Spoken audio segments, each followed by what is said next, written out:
നമസ്കാരം കൂട്ടുകാരെ, ദീപ്തീസ് ലിറ്റിൽ വേൾഡിൻ്റെ പുതിയൊരു വീഡിയോയിലേക്ക് എല്ലാവർക്കും സ്വാഗതം. പരിപ്പ് വട ഇഷ്ടമില്ലാത്ത മലയാളികളുണ്ടോ അല്ലേ? വൈകിട്ട് ഒരു കട്ടൻ ചായയും പരിപ്പ് വടയും അതിൻ്റെ ഒപ്പം ഒരു മഴയും കൂടി ഉണ്ടെങ്കിൽ ഉഷാറായി. അപ്പോൾ നമുക്ക് ഇന്ന് ഒരു പരിപ്പ് വട ഉണ്ടാക്കുന്ന വീഡിയോ ചെയ്താലോ? അപ്പോൾ വീഡിയോയിലേക്ക് പോവാം. പരിപ്പ് വട തയ്യാറാക്കുന്നതിന് വേണ്ടിയിട്ട് വടപരിപ്പാണ് നമ്മളിവിടെ ഉപയോഗിച്ചിരിക്കുന്നത്. ഇതൊരു 2.5-3 മണിക്കൂർ വരെ വെള്ളമൊഴിച്ച് കുതിർത്ത് കഴുകി മാറ്റി വെച്ചിരിക്കുന്നതാണ് കേട്ടോ. മിക്സിയുടെ ജാറിലേക്ക് 1/4 ടീസ്പൂൺ പെരിഞ്ജീരകം, ഒരു 3 വെളുത്തുള്ളി തോലോട് കൂടിയാണ് കേട്ടോ, 2 വറ്റൽമുളക്, ഇതെല്ലാം കൂടി ഒന്ന് ക്രഷ് ചെയ്തെടുക്കാം കേട്ടോ. ഇതൊന്ന് ക്രഷ് ചെയ്തെടുത്തിട്ടുണ്ട്. ഇനി ഇതിലേക്ക് നമ്മൾ കുതിർത്ത് മാറ്റി വെച്ചിരിക്കുന്ന പരിപ്പ് ചേർത്ത് ഒന്ന് ക്രഷ് ചെയ്തെടുക്കാം കേട്ടോ. കുതിർത്ത് വെച്ച പരിപ്പിൽ നിന്ന് നമ്മൾ 2 ടീസ്പൂൺ മാറ്റി വെക്കുന്നുണ്ട് കേട്ടോ. ഒരു 1.5-2 ടീസ്പൂണോളം അത് മാറ്റി വെക്കണം. ബാക്കി നമുക്ക് ഒന്ന് ക്രഷ് ചെയ്തെടുക്കാം. ഇതിപ്പോൾ ഇങ്ങനെയാണ് നമ്മൾ ക്രഷ് ചെയ്തെടുത്തിരിക്കുന്നത്. ഇനി ഇതിലേക്ക് നമുക്ക് മറ്റു ചേരുവകൾ ചേർത്ത് കൊടുക്കാം. നേരത്തെ മാറ്റി വെച്ചിരിക്കുന്ന പരിപ്പ് ഇതിലേക്ക് ഇട്ട് കൊടുക്കാം. ഇനി പരിപ്പ് വടയിലേക്ക് ചേർക്കേണ്ട മറ്റു കാര്യങ്ങൾ: കുറച്ച് ചെറിയ ഉള്ളി അരിഞ്ഞത്, പച്ചമുളക് അരിഞ്ഞത്, വെളുത്തുള്ളി അരിഞ്ഞത്, ഇഞ്ചി അരിഞ്ഞത്, കുറച്ച് വേപ്പില അരിഞ്ഞത്, ഇതെല്ലാം ഇതിൽ കുറച്ചുകൂടി ഉപ്പ് കൂടി ചേർത്ത് തിരുമ്മി വെക്കണം. ഇതിലേക്ക് ആവശ്യമായ ഉപ്പ് ചേർത്ത് ഞാനൊന്ന് തിരുമ്മി വെക്കുന്നുണ്ട്. കൈകൊണ്ട് നന്നായി തിരുമ്മി യോജിപ്പിക്കണം കേട്ടോ. അത്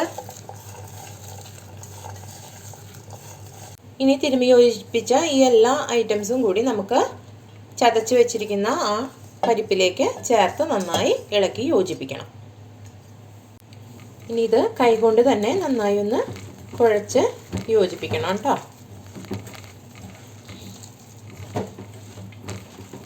ഇനി ഒരു പാൻ അടുപ്പത്തേക്ക് വെച്ചിട്ട് ആവശ്യത്തിന് എണ്ണ ഒഴിച്ചിട്ട് ചൂടാക്കണം. ഇനി ഓരോ ഉരുളകളാക്കി കയ്യിൽ വെച്ചിട്ട് ഒന്ന് അമർത്തി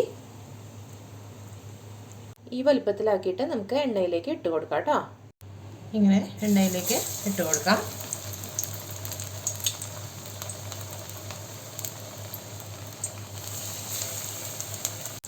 ആദ്യത്തെ ട്രിപ്പിൽ 4 എണ്ണമാണ് ഞാൻ ഇട്ട് കൊടുത്തിരിക്കുന്നത്.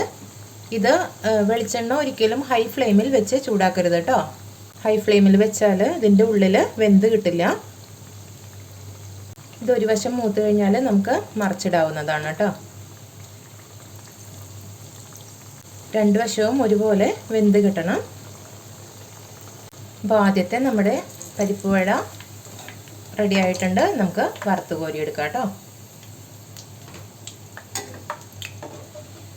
ഇനി രണ്ടാമത്തെ സെക്ഷൻ ഇട്ട് കൊടുക്കാം.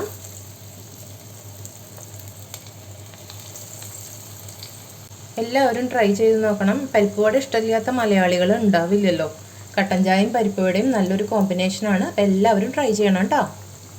അപ്പോൾ പരിപ്പ് വട ഇവിടെ തയ്യാറായി കഴിഞ്ഞു.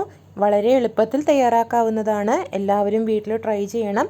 ഇപ്പോൾ മഴയൊക്കെ അല്ലേ, അപ്പോൾ മഴയത്ത് ഈ കട്ടൻ ചായയും പരിപ്പ് വടയും കൂടി കഴിക്കാൻ നല്ലൊരു രസമുള്ളതാണ്. മലയാളികളുടെ വികാരമാണല്ലോ പരിപ്പ് വട. അപ്പോൾ അടുത്ത വീഡിയോയിലൂടെ നമുക്ക് വീണ്ടും കാണാം കേട്ടോ.